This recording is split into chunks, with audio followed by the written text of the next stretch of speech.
At this Catholic elementary school in Phoenix, Arizona, 11 children contracted childhood leukemia, and 9 of those children died. And in Guilford, Connecticut, 5 brain tumors on a street with only 9 homes. 2 towns, 2 cancer clusters, 2 mysteries. The investigation into these 2 neighborhoods answered some questions, but raised many more.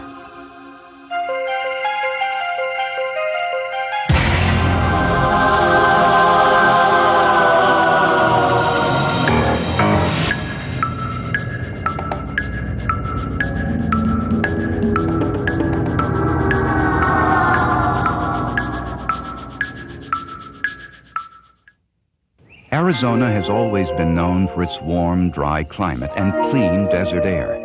What was once primarily desert and farmland has gradually been transformed. As the population moved west, so did development and industry, and along with it, new environmental problems. Do we have a problem? Do I need to be concerned? If not, then I'll leave right now. Are you saying no? In all honesty, not to protect your credentials, please. This public meeting was to voice concerns and get some answers about the unusually high number of childhood leukemia cases in the Phoenix suburb of Maryvale. Between 1961 and 1985, 11 children attending St. Vincent de Paul's Catholic Elementary School developed acute lymphocytic leukemia. 9 of those children died. Almost every grade had 2 classrooms. And it was a school that had a waiting list to get into. Half the school shut down now. People don't want to send their kids there anymore. Even more alarming, in the neighborhood surrounding the school, there were 49 cases of childhood leukemia, 2.5 times higher than normal. Ramona Barrett lived in Maryvale when her youngest daughter Jessica developed leukemia and died. I thought it was maybe something I did while I was pregnant. And I would just rack my brain to think, what happened? What did I do? And I couldn't think of anything that I had done different than with my other 2 children. And, you know, I still don't know. And, I mean, it's always going to bother me the rest of my life. Sandy Matthews thinks back too and remembers her son, Josh, and the 2-year battle he waged against leukemia, but lost. To sit and hold my child after a radiation treatment when, you know, he's just dry heaving and throwing up and you can feel his pain and there's nothing you can do, you know, take that away.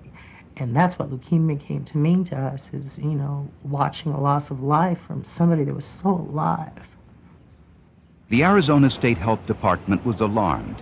Norm Peterson headed the investigation. You try to find something that these people have in common. You would like to know, for instance, if all of their parents worked in the same factory or if all of their mothers had had x-rays while they had been pregnant.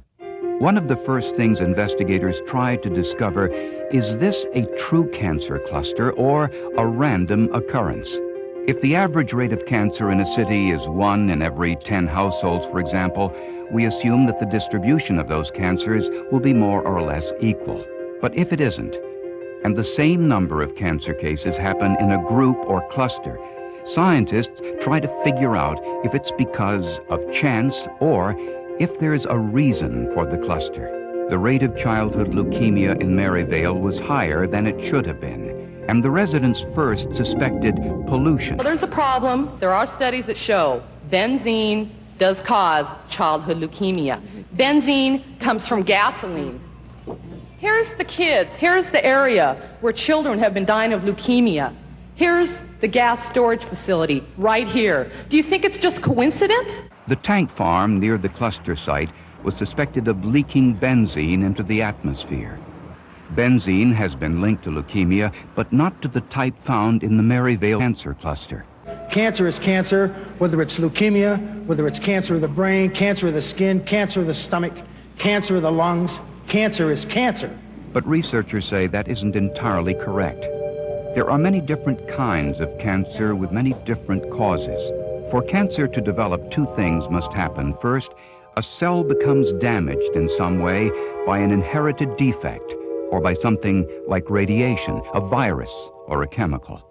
Then something has to activate the cell, like the chemicals in cigarette smoke or pollution. The result? Cells which multiply out of control, creating junk piles of abnormal cells called tumors. For reasons that we don't completely understand, childhood leukemias tend to cluster. And there have been many, many leukemia clusters in children described in the literature. But what causes a large number of leukemia cases to cluster in a small neighborhood such as Maryvale? Norm Peterson sent detailed questionnaires to the families of the cancer victims and immediately tested the St. Vincent de Paul School. We immediately went out, did a radiation survey to see that there hadn't been, for instance, some radioactive material incorporated into the structure. They also tested radiation levels in the schoolyard and surrounding neighborhoods to see if electric power lines or a substation might have been involved.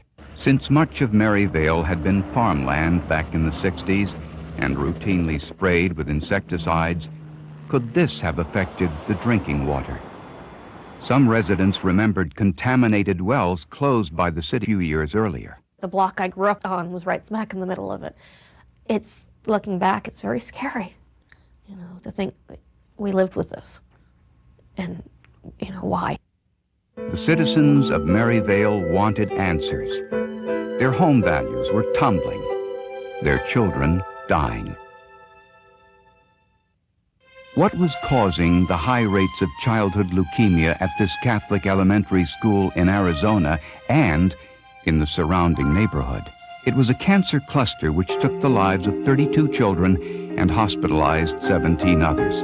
You wanted to run away, but then you wanted to move, sell out, let's go away, let's go somewhere else. But you have children who have lives, you have jobs, you have a home. You just cannot walk away from everything. This absolute, what I would consider destruction of faith,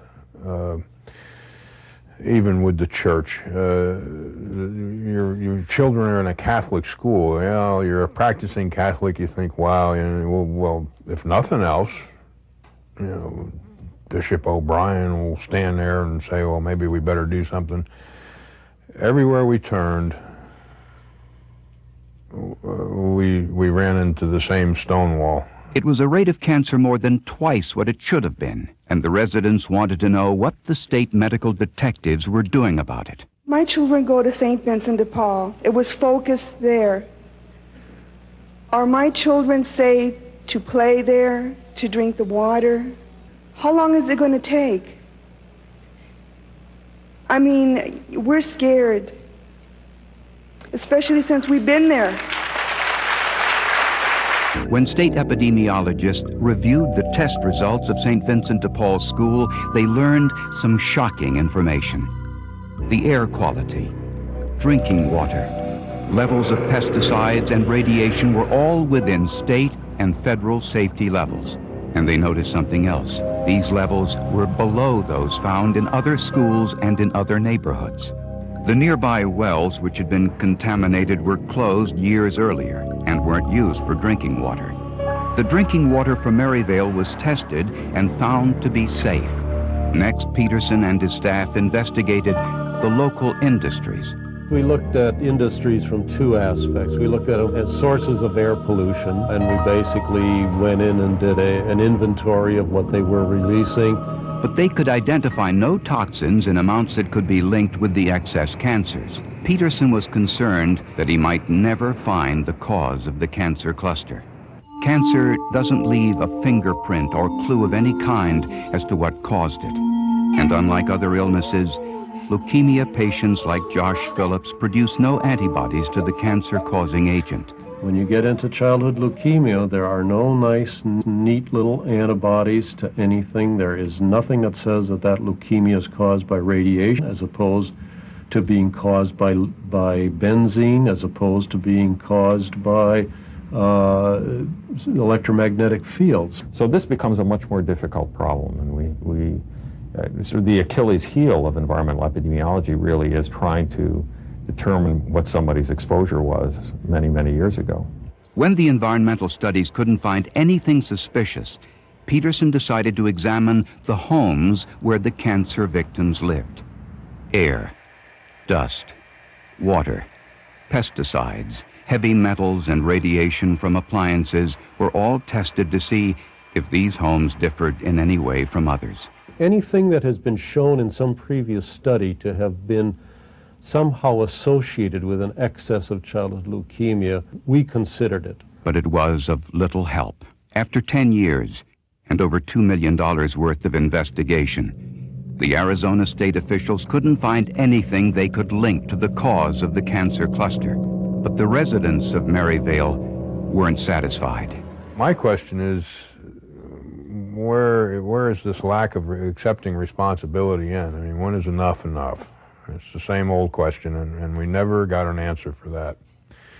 Nobody'd ever step up to the podium and say, look, yes, you do have a problem, and yes, we do need to fix it. Let's all get together and fix it.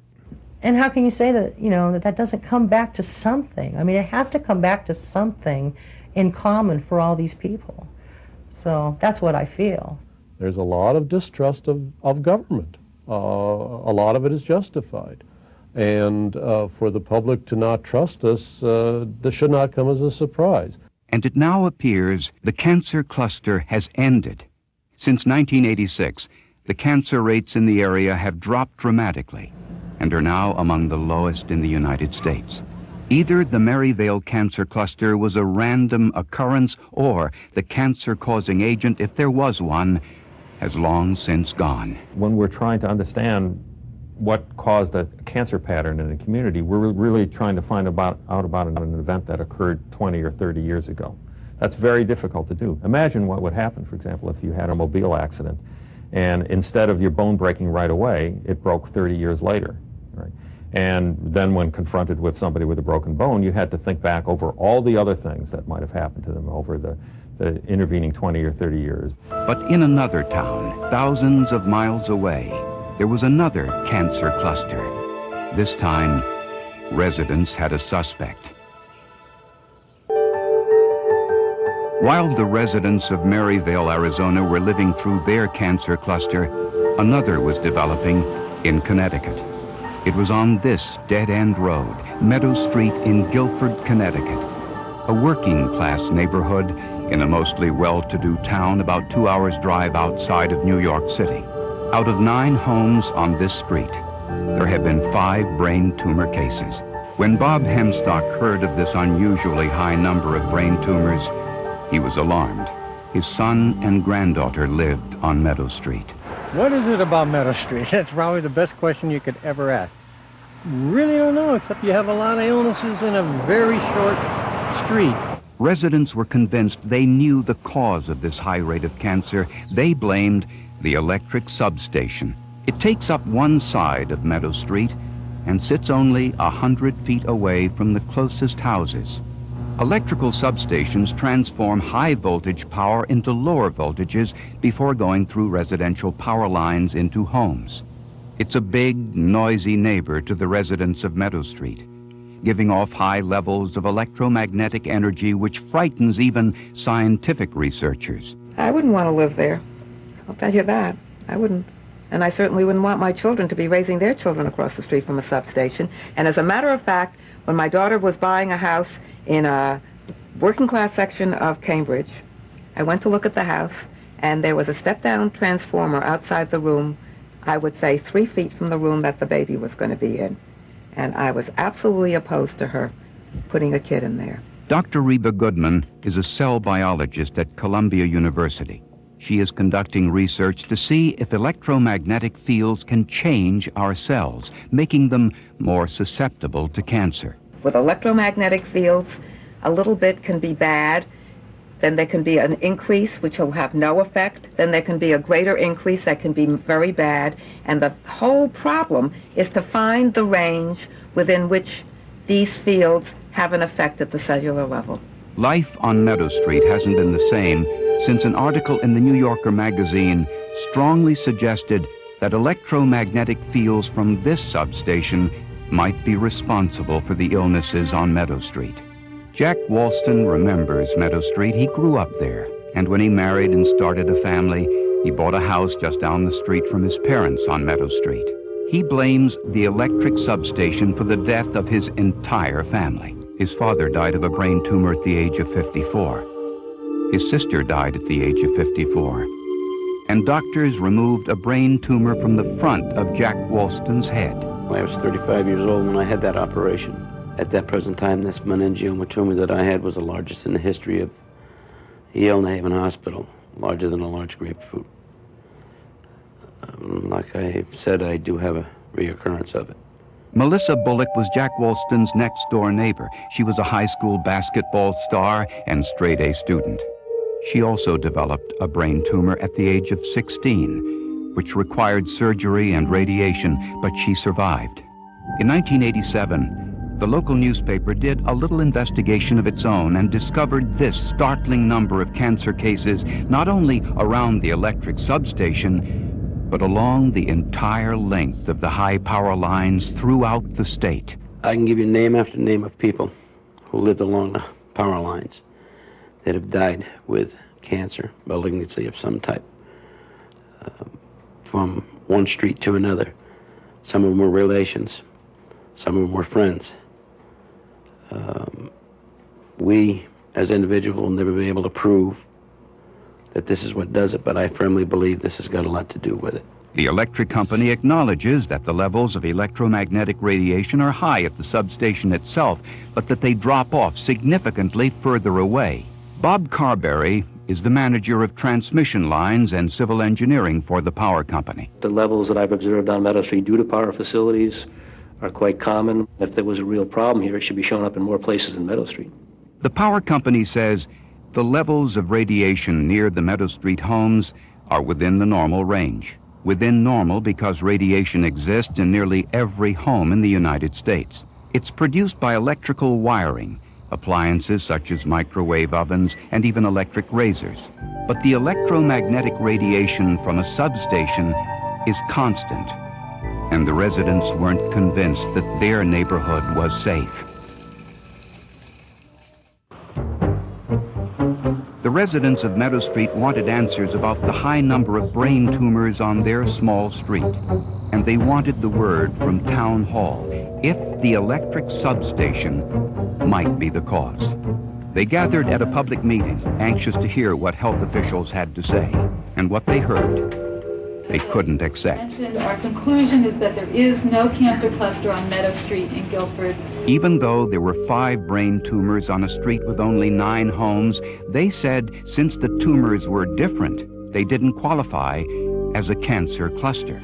2 of them were benign, so-called tumors, and those were meningiomas that have many known risk factors or associations, and electric and magnetic fields is not one of them. But one of the brain tumor cases, the one discovered in Melissa Bullock, has been linked to electromagnetic fields. I defy any one of them to change places with those people on Meadow Street and bring their family there. And I'll guarantee you not one of them would do that. Researchers have found modestly higher rates of cancer, including leukemia and brain cancer, among workers who are exposed to electromagnetic fields in their jobs. One study found that welders have significantly higher rates of cancer because of their exposure to radiation. There's been some extremely good epidemiology done, and in fact, there's more epidemiological evidence for the relationship between cancer and magnetic fields today than there was when we accepted the relationship between asbestos and cancer back in 1949. But other studies have been inconclusive. One reason why this is a controversial area and why many scientists have refused to accept the epidemiological evidence is because there is no obvious biological mechanism whereby magnetic fields can cause cancer. There is some evidence to suggest that it's not the level of electromagnetic radiation one is exposed to, but the number of times an individual passes through the field. People are exposed intermittently. They go in and out of fields for different lengths of time, and laboratory data has shown that these kinds can have a synergistic effect. But the fact is that until we understand how these things affect cells, we're just not going to know. Scientists may be getting closer to understanding a possible link between magnetic fields and cancer. Dr. Goodman has been studying the effects of electromagnetic fields for more than 15 years at Columbia University. We don't know whether electromagnetic fields cause cancer. The most likely thing that they do is that they may promote cancer. That is, if the cell or the body is in contact with some environmental toxin and they are also getting some kind of EM field, these two things together could cause cancer. And this has been shown in animal studies. The residents of Meadow Street found themselves in a difficult situation. Local health officials never said magnetic fields didn't cause cancer. All they can say is it hasn't been proven. Our conclusions as a Department of Public Health were that we didn't see a cluster of cases that could be identified as from a common cause.